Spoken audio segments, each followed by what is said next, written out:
My voice gets really high and shrill when I get very activated. Today, we are going to be talking about motivation and getting ourselves started on tasks. And that is a lie from the pit of hell. It's just not true. I want to play for you a voicemail from Jeffrey. I saved this voicemail specifically for this episode.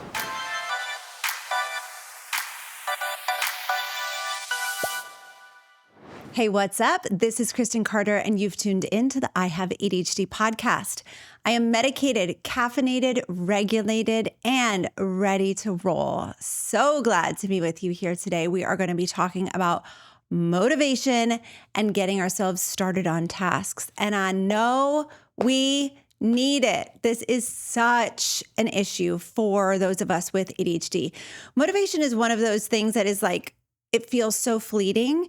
It feels like it's just out of our control. It just kind of like breezes in once in a while, and all of a sudden we get so much done, and then it just leaves on a whim. And then we're kind of left wondering, now what do I do?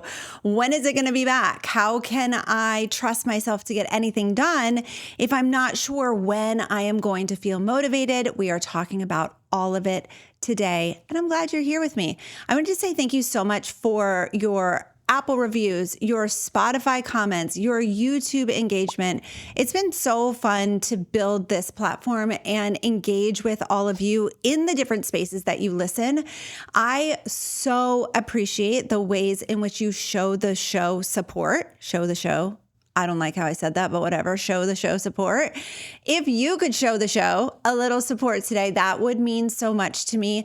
Rate the podcast, review the podcast, give a Spotify comment, subscribe on YouTube. Guys, we are at 7,000 on YouTube, which I know is tiny. It's tiny, but for me, it means a lot because this process of growing YouTube is different. It's new. It's something I've never done before. And it's just a different animal. It's just a totally different medium that I am learning and enjoying. And so for those of you who are watching, hit that subscribe button. So glad you're here.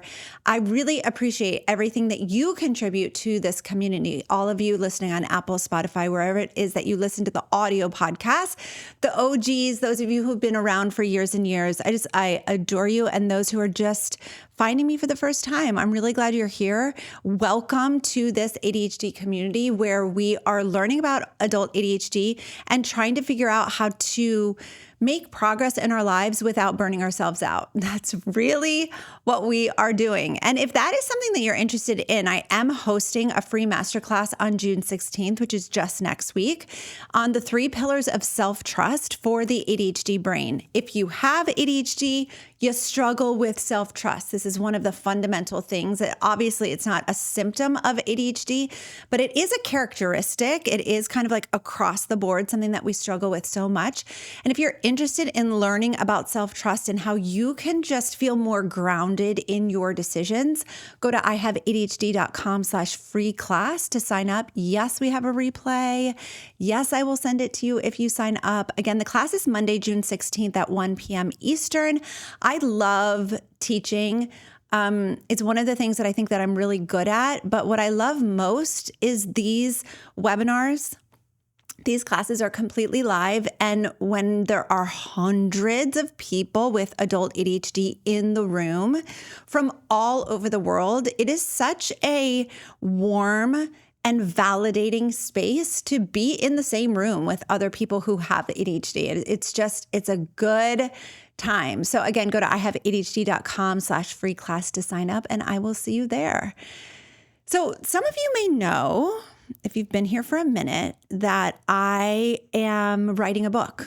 I'm writing a book on relationships for adults with ADHD, how to navigate relationships as an adult with ADHD. That's not the title, by the way. We don't have a title yet. But I finally finished the book proposal. I have a publisher that I'm working with. We signed a deal a couple weeks ago, and I'm super pumped about it. But I wanted to talk about this as we get started today on our conversation around motivation, because the book writing process is very interesting. There is so little dopamine involved in writing a book. I've been at it for a year now, which is wild to say. About a year ago, I said on the podcast that I wanted to write a book, and an agent reached out to me. Shout out to Jessica. Love you, adore you. And we signed an agreement, started working together, and for the last year have been writing a book proposal. Your girl did not know how hard it is, how long it takes, how laborious, how involved a book proposal is. Oh my gosh. It took me a whole year. It took me a year. My voice gets really high and shrill when I get very activated, but just like the thought of the proposal alone taking me an entire year, I am the kind of person that gets shit done fast. Like when I set my mind to something, I get it done fast. And this was not fast. It was very, very slow. And it's really hard to summon motivation when things are moving slowly, when you're moving slowly, when life interrupts your momentum, when you get sick, when you're traveling, when life is lifing, right? And I just think this is such a great way to start our conversation on motivation and task initiation, because when we have something important that we want to do, when we have something that's really values aligned, that's like that we know we are meant to do, I want to say something right as we get started here. Yes, this whole episode is on motivation. Yes, this whole episode is going to help you with motivation. But also, I'm just going to kind of put the cart before the horse here and say that motivation is actually not necessary for us to get stuff done. Because do you think I was motivated to continue for an entire year to write a book proposal? No, I was not. I was not motivated. I was like, this is taking forever. I can't believe I have to revise this again. I can't believe this isn't enough. Like this was, it was not motivating. There was not like the winds of motivation didn't blow in at the right time. Also, it's the kind of thing where like, you set aside 5 hours on a Saturday to write. And it's like, I need to write regardless of whether or not I'm feeling motivated. And how many of you have projects like that, have deadlines where you're like, motivation is irrelevant. I have got to get this done. So as we get started, yes, we're talking about motivation. Yes, we're going to go into task initiation and all of the ways that like ADHDers struggle with it, how we can improve it, how we can mitigate like the barriers to it. But also, I want you to know that actually knowing what you value, knowing what you care about, knowing your why is way more important than that mushy, gushy, great feeling of motivation, because that shit is fleeting. That's going to come and go. That's not at your disposal all the time. So as we go through this podcast episode, I really, really want to encourage you. We're only a couple minutes in, but I want to encourage you to start to ground yourself in your values. What are your key core values that are grounded enough to move you forward, whether or not you feel motivated? So for me, I want to help as many people with ADHD as possible. And we don't have a book that is specific to helping ADHDers with different types of relationships, with friendships, co-working relationships, family of origin relationships, like just regular run-of-the-mill relationship. We don't have one of those, and we need it. Our community needs it. That is my why. I want to help more people with ADHD. I want to be able to impact people outside of just like the podcast space. And I want to be able to help people that might not be able to afford my ADHD coaching program called Focused, which you should totally join if you're able to. But if you're not able to, I want to be able to help you. I want to be able to give you my brain. I want to be able to give you access to so much help for a much cheaper price than the cost of a coaching program, right? And so I have a very clear why. I have very grounded values. As we're going through this podcast on motivation, which is important, and we're talking about task initiation, which is important, I want you to think about your values. What is driving you? What is your core why? Okay? All right, here we go. If you have ever stared at your to-do list and you're just like, I'm not going to do it. I don't know where to start. I'm completely paralyzed. This pod is for you. What is task initiation?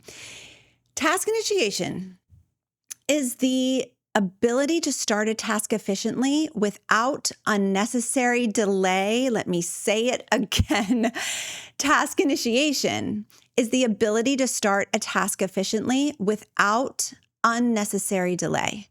How many times have you unnecessarily delayed starting tasks that you know you want to do, that you know you should do, that you just want to have done, right?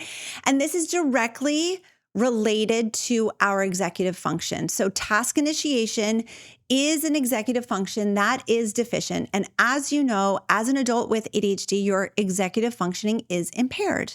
Okay? Or maybe you didn't know that. Maybe you're learning that for the first time. Newsflash, as an adult with ADHD, your executive function, which is located in the prefrontal cortex of your brain, that area of the brain is impaired. And so your executive functions are deficient to a varying degree, right? Not the same as everyone else. Not every executive function is going to be impaired equally, but to varying degrees, executive functions are deficient. And they include planning and time management and impulse control and emotional regulation and task initiation. And task initiation is one of these cluster skills that pulls in a bunch of different things.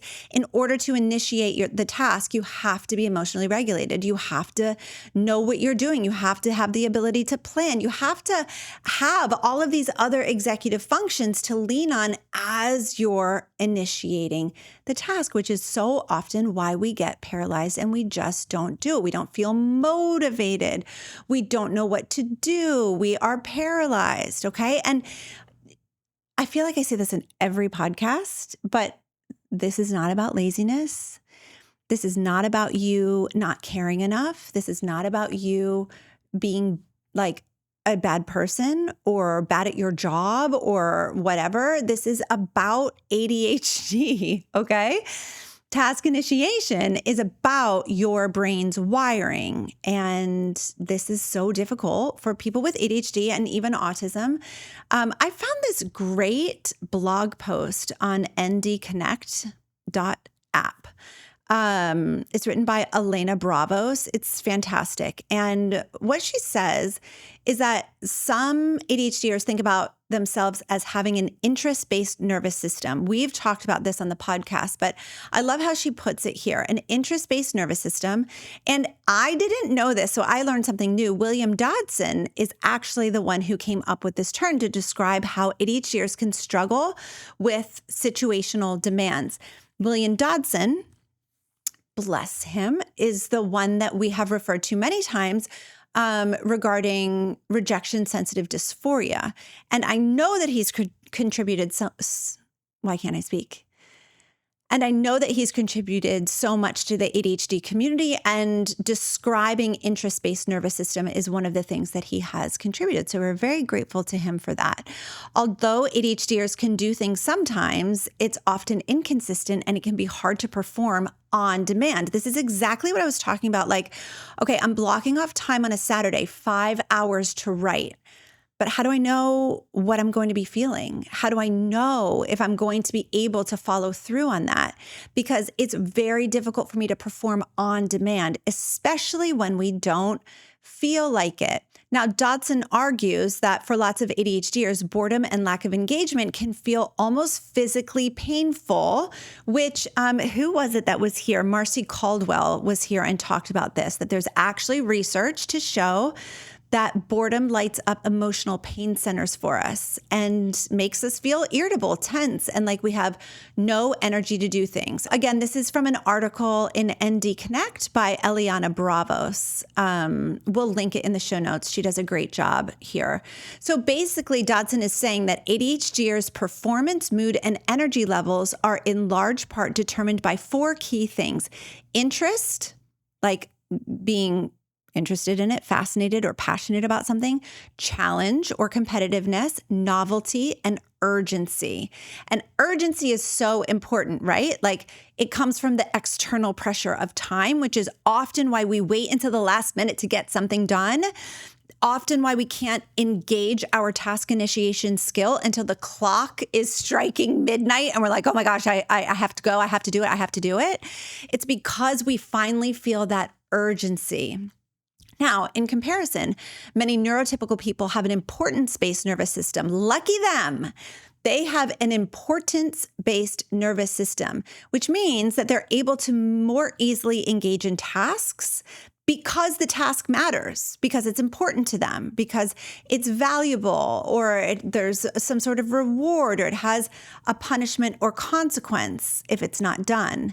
An important difference is that for neurotypical people, urgency matters less. So they're not necessarily having to wait until the last minute to do it. Tasks don't have to be important right now to prompt the engagement, just important in general. Okay, so it's really interesting, and I think it's extremely valuable for us to have a deeper understanding of the ADHD brain. We have an interest-based nervous system. We often need urgency, challenge, novelty, and interest in order to be able to initiate on tasks, meaning getting started, okay? I wonder if we could take a stop and think here together, just like a pause. Do you notice that about yourself? Is that one of the most frustrating things about yourself? Are you able to sit with the fact that like, this is the way that your brain is wired? And yes, you can make changes, and yes, you can make improvements, but this is your default setting, and that's okay. It's not something you chose. It's just something that is. And so can you accept that about yourself? Can you accept that about yourself?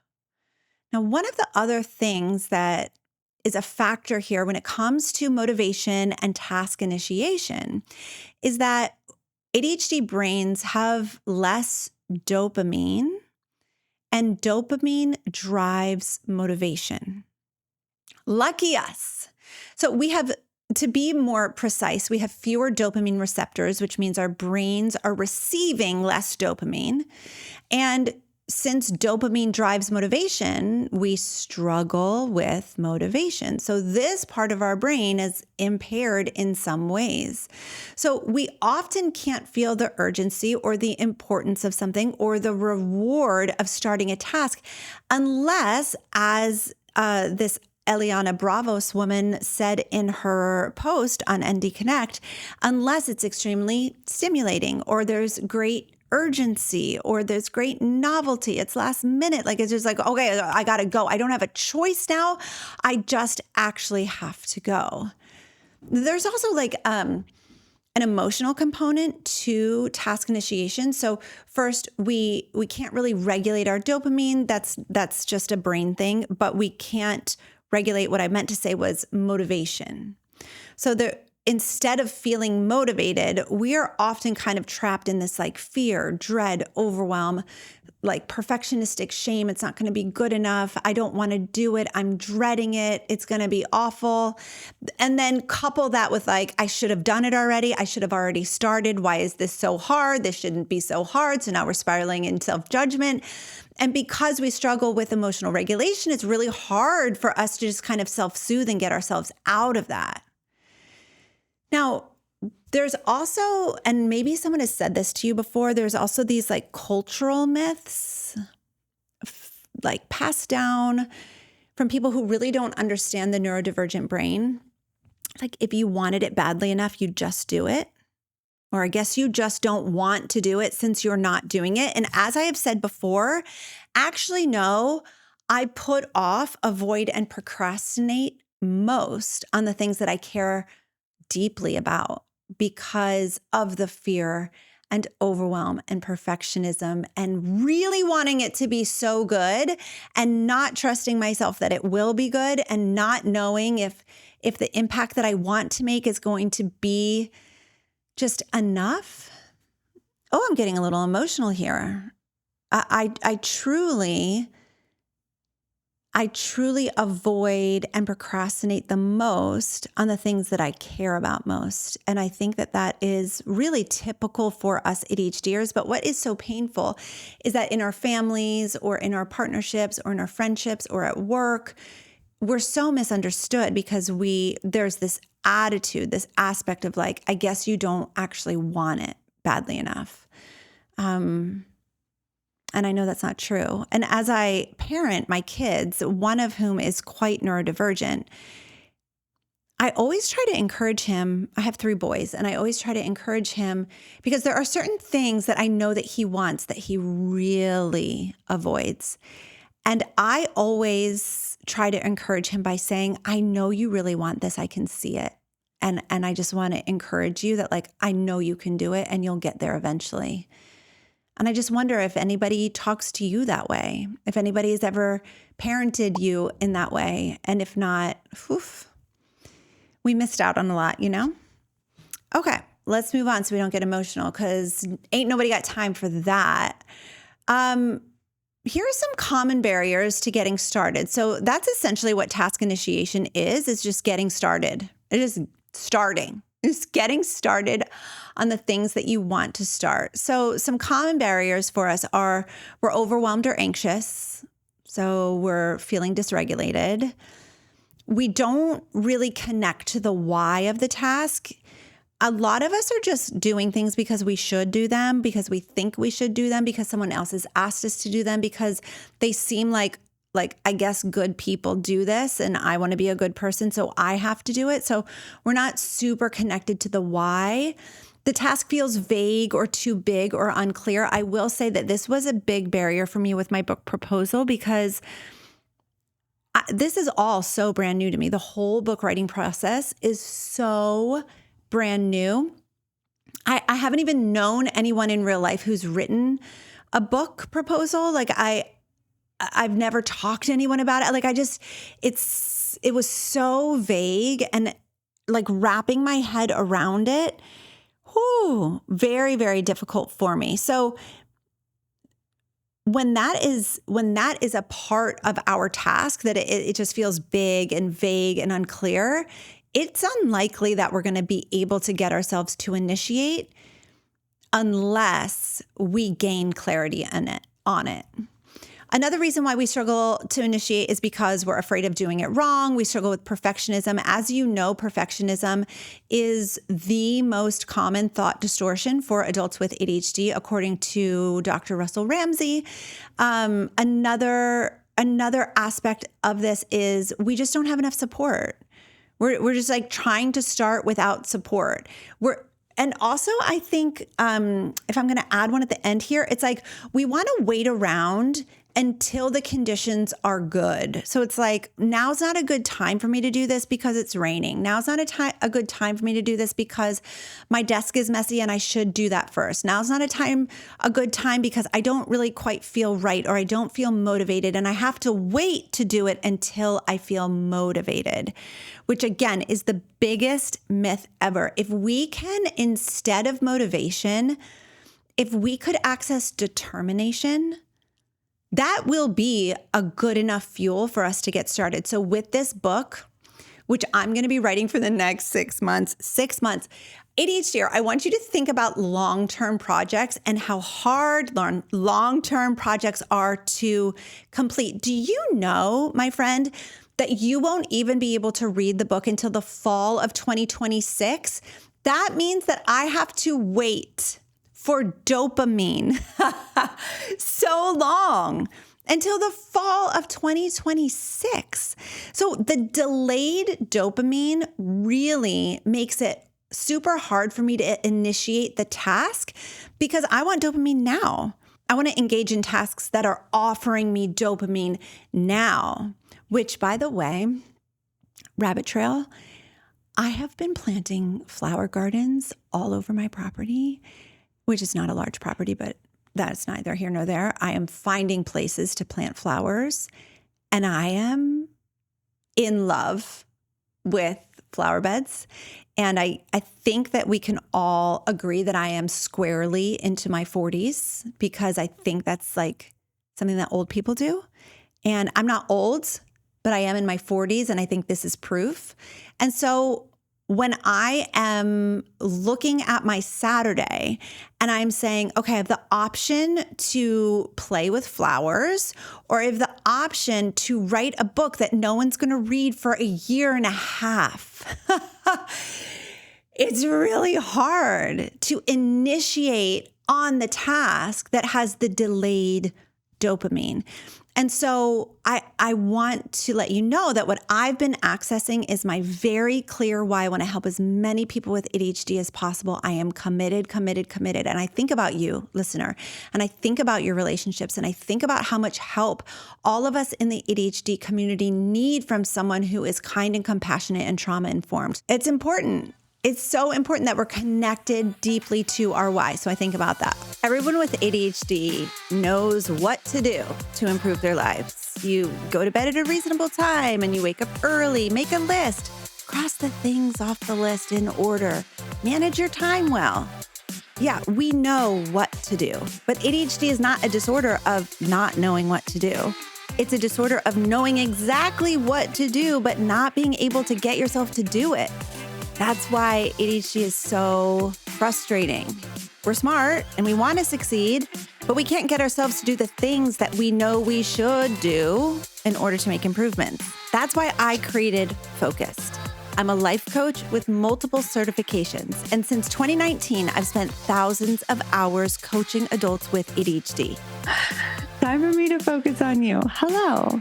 Welcome to your coaching call. I am going to be coaching you today on relationships. I know what it takes to help an adult with ADHD go from hot mess express to grounded and thriving. Focused is my monthly coaching membership where we go deep and we get to the root cause of what holds us back with ADHD. I'll teach you how to understand your ADHD brain, regulate your emotions, and accept yourself, flaws and all. With this foundation, we build the skills to improve life with ADHD. And not only do you get skills and tools in Focused, but you're surrounded by a huge community of adults with ADHD who are also doing the work of self-development right alongside of you. Dr. Ned Hallowell says, healing happens in community, and I have absolutely found this to be true. As a matter of fact, listen to what actual Focus members have to say about being in this program. What can I say about Focused? Full community of people who have issues similar to you, and no one judge you. Focused has really supported me with my difficulties and asking for help. I've been encouraged and cheered on by the community. I really like that you can do as much or as little as you want. It's not just about the volume of the content, it's about the quality. Focus has helped me understand ADHD better. I would recommend this to anyone. I would thoroughly recommend Focused. I can confidently say that this is one of the best decisions that I have made for myself. So if you're an adult with ADHD who wants to figure out how to be motivated from the inside out and make real lasting changes in your life, join hundreds of others from around the world in Focused. Click the link in the episode description to check it out. Okay, moving on. How do we actually get started? I think before we can get started, we really, truly 100% have to understand why we're resisting. If I had $1 for every time I said, I don't know why I'm not just starting. I don't know why. I don't know why I can't just make myself do this. I don't get it. I don't know why. It's such a powerless place to be in. Even if you don't take action, even if you're committed to not taking action, even if you're fully committed to not initiating on the task, don't tell yourself you don't know why, okay? Because after listening to 26-ish minutes of this podcast, we do know why. We know exactly why. The reason why is that you're struggling with resistance because you have an interest-based nervous system that wants urgency and dopamine and motivation and novelty and challenge. And this task doesn't involve any of that. And we also know that you're resisting probably because, and you can ask yourself and fill in the blank, but some perfectionism, some fear, some dread, knowing that it's going to be hard, like knowing the cost.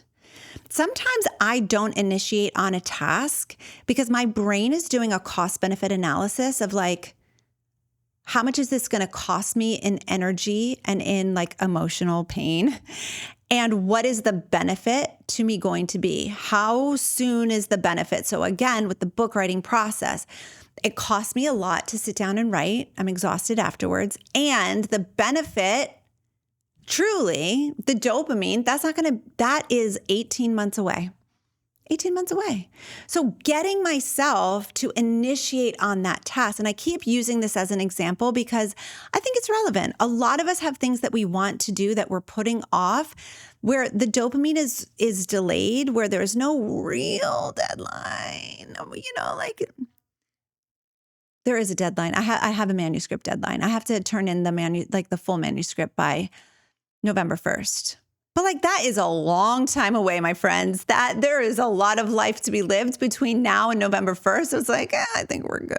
We'll be fine. We'll be fine. So don't say, I don't know why I'm not doing this. Really begin to self-reflect and understand your resistance. And then give yourself some compassion. This makes sense.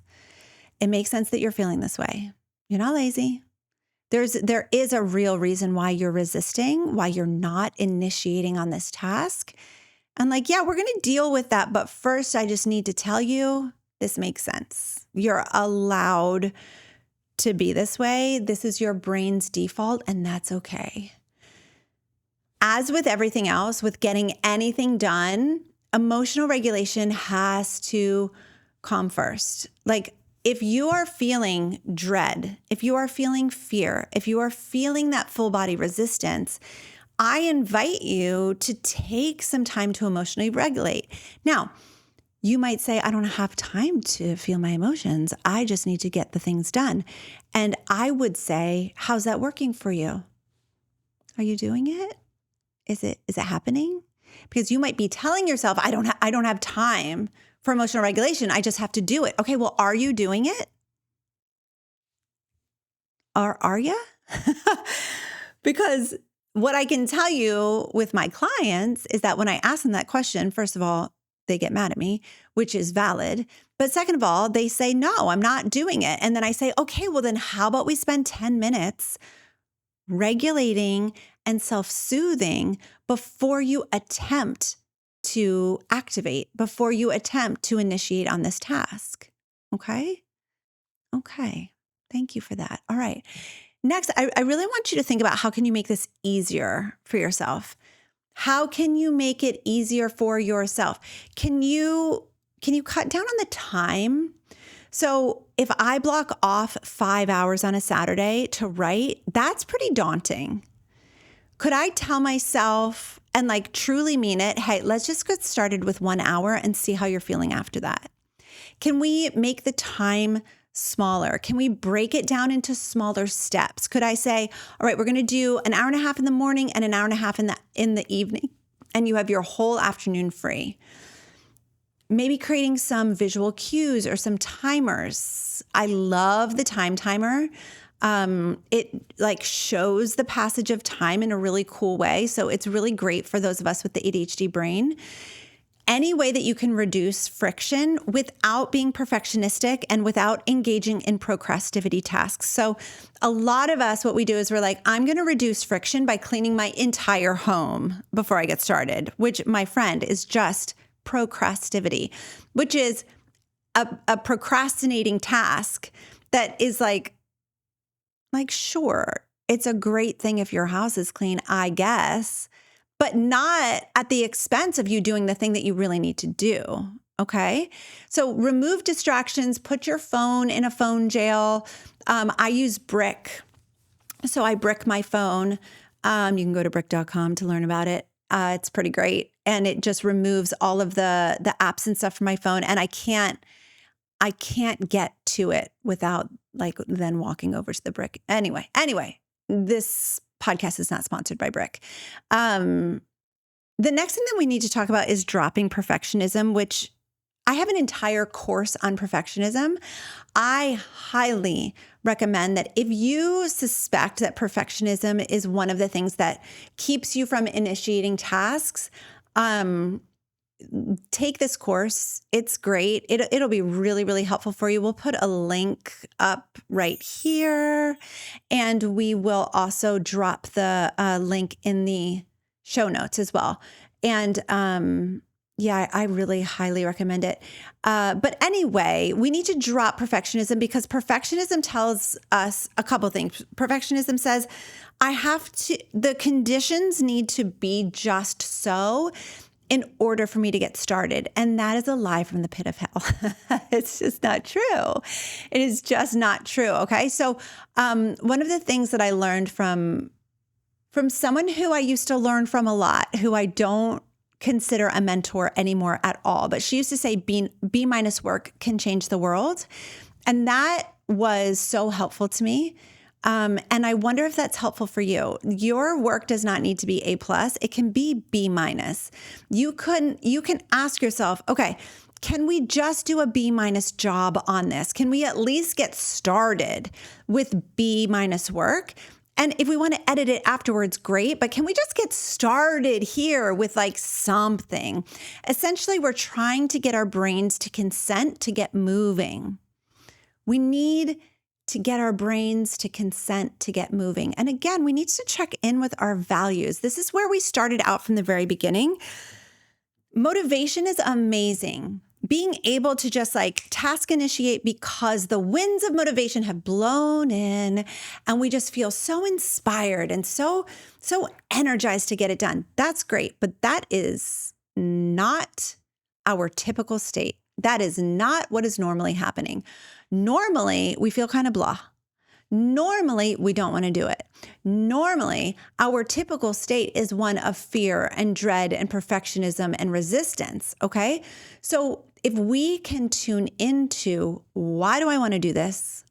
Is this aligned with my values? Am I doing this because of someone else's expectations? Am I shooting on myself? Like, what's going on here? If I can align with, I want to do this because it is deeply connected to something that matters to me.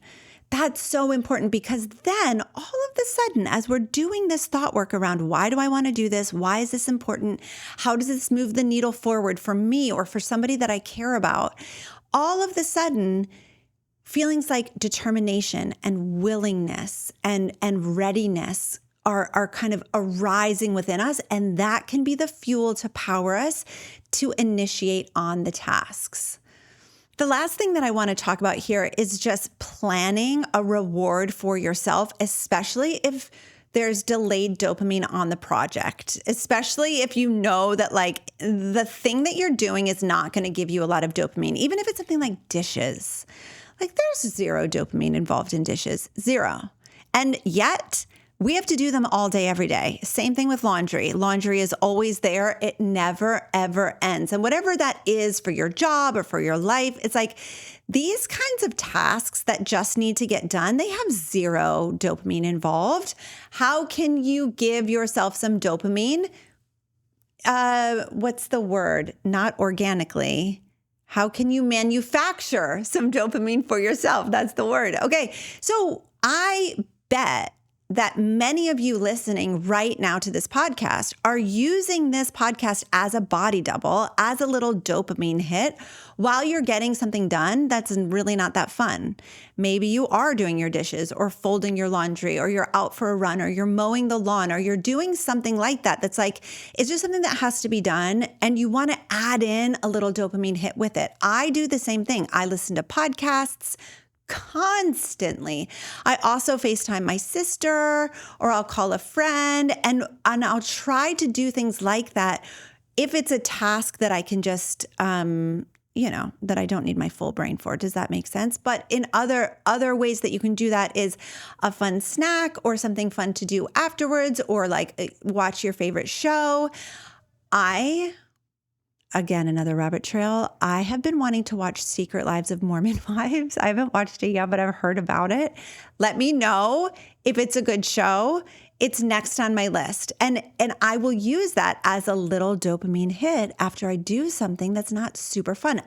After I've gone through all of the work involved in initiating on a task that is difficult to initiate on. Remember, task initiation is difficult for those of us with ADHD, not because we're bad people, not because we don't care enough, not because we're lazy, not because any of that, but because it is connected to our executive function, and our executive function is deficient. And task initiation is one of those executive functions that is so difficult for us getting started on the things. So if you can understand your brain and how your body is connected and how everything is working, really kind of working against you here, and kind of like accept that and give yourself a ton of self-compassion, and then implement some of these strategies, especially aligning with your values.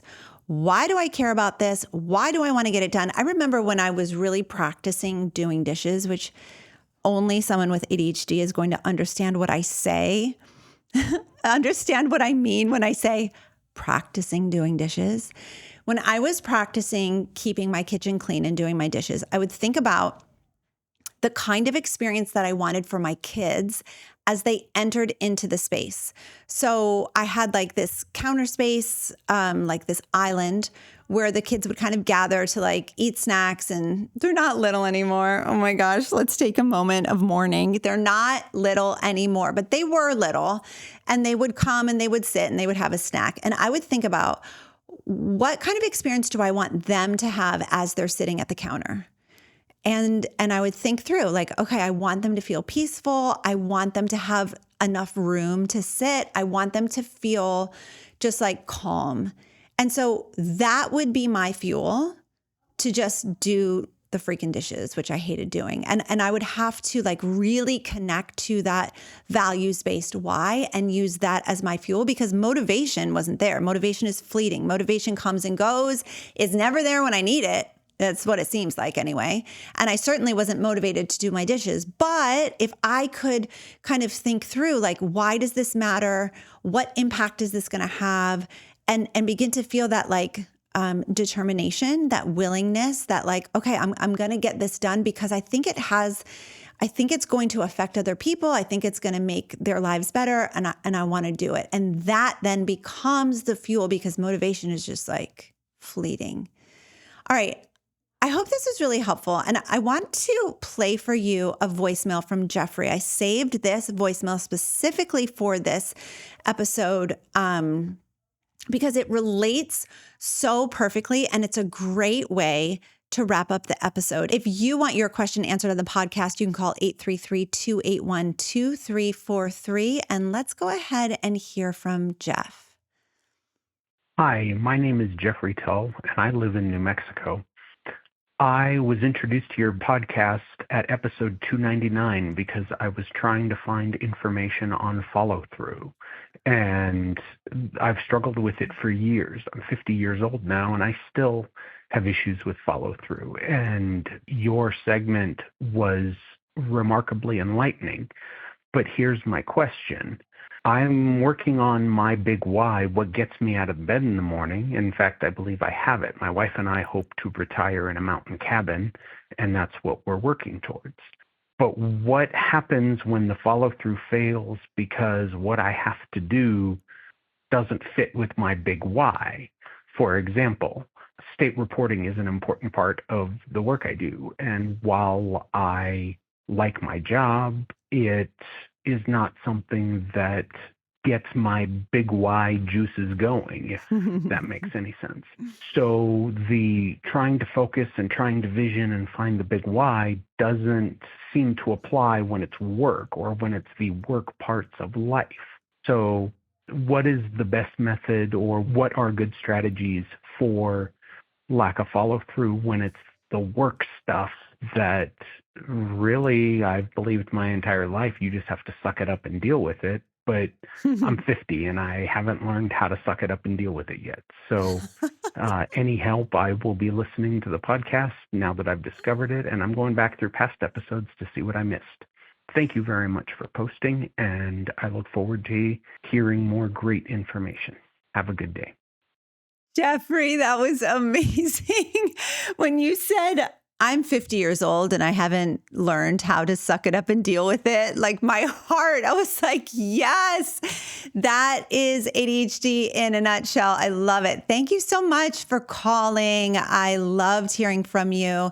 Listener, if you want your question answered, call 833-281-2343. We also have that in the show notes. So you can go there and find the number. Okay, here's the thing. First of all, I love the idea of a mountain cabin. I can envision it. You and your beautiful wife retiring in a mountain cabin. Are you kidding me? That is the best why ever. Now, here's the thing. Your question is, what happens when the tasks that I need to do don't fit in with my big why? You mentioned work, you mentioned state reporting and following through on those types of things. And here is what I want to offer to you, Jeffrey, my dear. I don't believe that your work and your state reporting don't fit in with your big why. Your big why is to retire in a mountain cabin with the love of your life. My question for you is it possible to retire in a mountain cabin with your wife without keeping your job? Like if you stopped state reporting and you stopped following through at work today at 50 years old, would you be able to retire in your mountain cabin? Would you be able to do that? Would you be able to take that step? Would you be able to fulfill that vision? My guess is no, that you actually need that job for 5, 10, 15 more years in order to eventually retire with your wife in a mountain cabin. Yes? And so what I'm seeing is that you're just not connecting how closely related you performing well at your job is to your big why. You perform well at your job, then you get to keep your job. And we like keeping jobs. Keeping jobs is the best because when we keep our job, we get to then decide when we retire. Okay. And so your why of like the vision of mountain cabin, which I can picture it. I can picture it. It's gorgeous. It's just like a pretty simple but beautiful cabin in a very woodsy, lovely mountain area, probably like a little stream running through the back, probably some hiking trails. Like I am obsessed. But in order for you to realize that vision, you have to keep your job. You have to follow through on the state reporting. You have to do the things, even though the dopamine is a couple years out. And I just want to relate this to my book writing process because apparently I have to make this about me. Apparently I have to bring myself into your story and say like, listen, I understand what it's like to have the delayed dopamine and the why that feels really, really, it feels really important, but it's kind of hard to connect to like right now because it's a few years out. And I just want to say, my friend, I want you to draw very, very clear comparisons, clear lines with the why that you have, which is mountain cabin, and you keeping your job and doing a good job at your job. So every single time you complete the state reporting, every single time you follow through on something at work, you are directly impacting your ability to retire in a mountain cabin with your wife. It's like, it does. It fits the big why. I just don't think you're making that connection, and I really want to pull that in for you. I think for all of us, and listener, I really want to pull you in here. I want you to think and make clear connections between like your core values and your big why and like the really mundane, boring stuff that you have to do every single day. They are connected. So like if one of your values is to be, I don't know, like a great parent, well, there's so many boring, stupid things that you have to do all day, every day in order to be a great parent. And so can you make those connections for your brain? Can you make the gap between your task and your why? Can you bridge the gap between the two? Because it might feel like state reporting has nothing to do with mountain cabin, but actually they're very closely connected, Jeffrey. And I wonder if you, listener, are able to make some connections for yourself too. Like for me, it was like, I can do the dishes so that my kids have a calm space to eat a snack. That seems kind of like, okay, like I don't know if that's really connected for everybody, but for me, that felt like a solid why. It felt really like a solid reason. Or for me, like writing. This Saturday, I'm going to sit down writing for hours. Even though the dopamine is going to be delayed a year and a half, well, I'm making the connection between the work that I'm doing now and my very strong why. So Jeffrey and other listeners, I really encourage you to bridge the gap so that, and this is again, of course, relating to task initiation, we can get ourselves to do the things. Period. We can get ourselves to do the things. That's what we want. We want to be able to get ourselves to do the things, but so that we can eventually reach those goals, so that we can eventually realize the vision and be able to like look back and say, look at all I've done to get here. Like Jeffrey, when you and your wife in 5 or 10 or 15 years are sitting in that mountain cabin and you're looking across at her and she looking across at you and you're just like listening to the sound of the wind blow through the trees. You will only be able to do that. You will only be able to sit there and enjoy all of that because of the state reporting that you did, because of the follow through on the mundane tasks at work that you did. They're directly connected. All right, guys, this has been so fun. Thanks for being here today. I cannot wait to talk to you next week. I will see you then. Bye-bye.